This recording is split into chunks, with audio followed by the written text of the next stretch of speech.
was that? Everybody says, what was what? You say, that beam of light, that all those colors and you know, lighted sections of different colors. And they say, I didn't see anything. And you say, well, that's not part of the movie. And then you realize this is all a movie to which we obligingly add space and time. What Albinson is in touch with is not a substitute for the I Ching. The NSDAP authorities have taken away all his copies of the I Ching, which he used for plotting his books.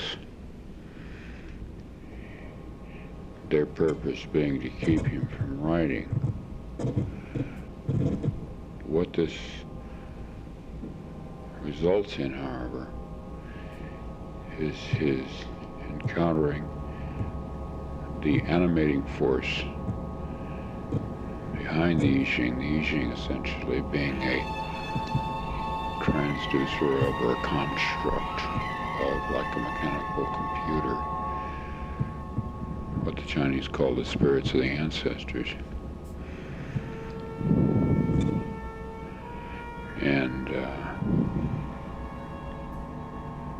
the I Ching is 3,000 years old. We need an updated transducer system or logos. The I Ching is a early form of the logos. And its printout was limited in vocabulary, probably limited in many other ways. In any case, limited. And being in touch with the spirits themselves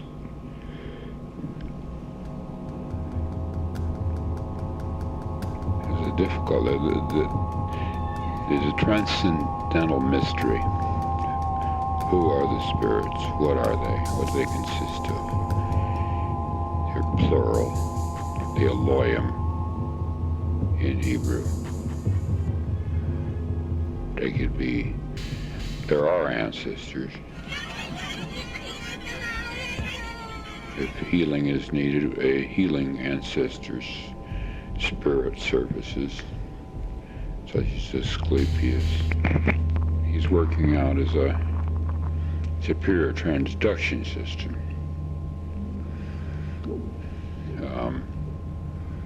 I mean, transcendental mystery is the nature of these spirits, who, what, and where, when, and so on. And as it develops, they have a purpose of their own. Like using the I Ching to answer, no matter what questions you ask, it begins to shape you along certain lines. Lines that it, which is really they want you shaped along. Likewise, no matter what transduction system is used, there is a shaping and educating. It is a tutorial thing. It is a teaching instrument. And what it does to you is develop you along the lines best for you. All of it has a grand social purpose. One of the great plots in the novel, Bella System A, is the I Ching, more properly the spirits that animated it, are going to overthrow the Nazi tyranny, because they overthrow tyrannies. They are not only educating individuals and improving them, they are educating society and improving it in ways of slow, gentle, persistent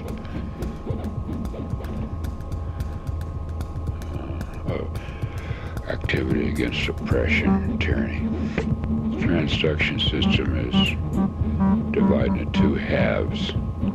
Turns out this has to be the way, like with the I Ching, one half is your question in your head, the other half is the book or the lines.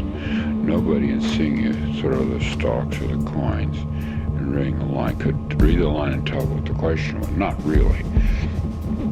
It's a kind of code then. Half is in your head, half is in the book. You can see one half unless you see the other half. you have nothing. You can sit right in front of your oppressor and use it. He can't tell what you're obtaining. So Robinson's transaction system is built from two halves. One on his head, one outside. The one outside is all the logos that comes to him, all the written things, every piece of written thing on TV, magazines, newspaper, books, anything written down, literally written, I guess oral too, but really written. But they're only half. You could go over them forever. I mean, no magical cover is going to spell out a message from the other way. Because no understanding of the universe, but that still does not tell him, what is your name? Maybe it has no name. After all, God has no name. It has no name. We give people names because there are a lot of people. Therefore, we must give them names to tell them apart. And if there's only one God, we really don't have to give him a name. It's a class that has one member. Therefore, the member is identical to the class. So the name of the class is sufficient. But he doesn't even know what the class is. Ultimately wise, ultimately gracious, ultimately patient, ultimately kind, ultimately loving, ultimately understanding, and ultimately tireless. It's the periods when it seems to leave him, he's just in anguish. And he finally understands that it never really will forsake him. Would not ever do that. That it's incapable of doing it. It's contrary to its nature. My question is, why did it come? So he would write the book. Well, he's writing a really kind of, popular, it's almost salacious book. I mean, he appears to pander to the kind of porno Nazi taste, power fantasies, homosexuality, all like that. I mean, it's what the Nazis would want. There's a lot of weird crap in it. They're going to spin his way of describing him in the Iron Dream. And his motive seems to be money and to curry favor with the Nazis. I mean,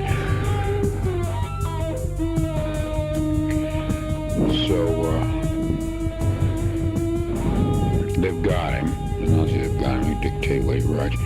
He's not. I guess he's not in the Rocky Mountain States anymore. They've got him over there where they exercise jurisdiction over him. He's my own period where the police intimidated me for so long that his strong plot element is his tragic sense of being corrupted by his own fear and his own desire to please them, that based that on reality and not on fiction. He does a lot of it to himself. He fears what they might do, and he finds that he is writing this kind of book, and he thinks, well, I'll bet you I really want to please them, and then he's desperate in his life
and desperation and alienation.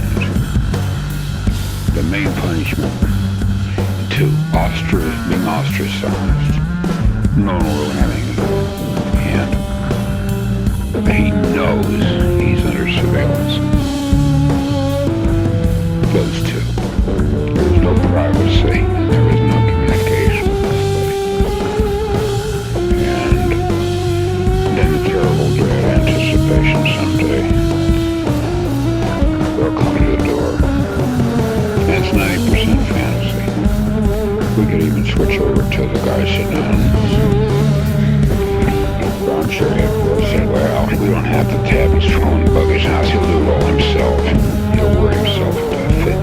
And go into this thing where they provide enough clues and then walk away from it and let the guy, and this is not just him, it's every man, do it all himself. Go into a paranoid fantasy. It's much more economical. If only the guy will turn himself in, it's like what's called on the clock.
Which is not at first.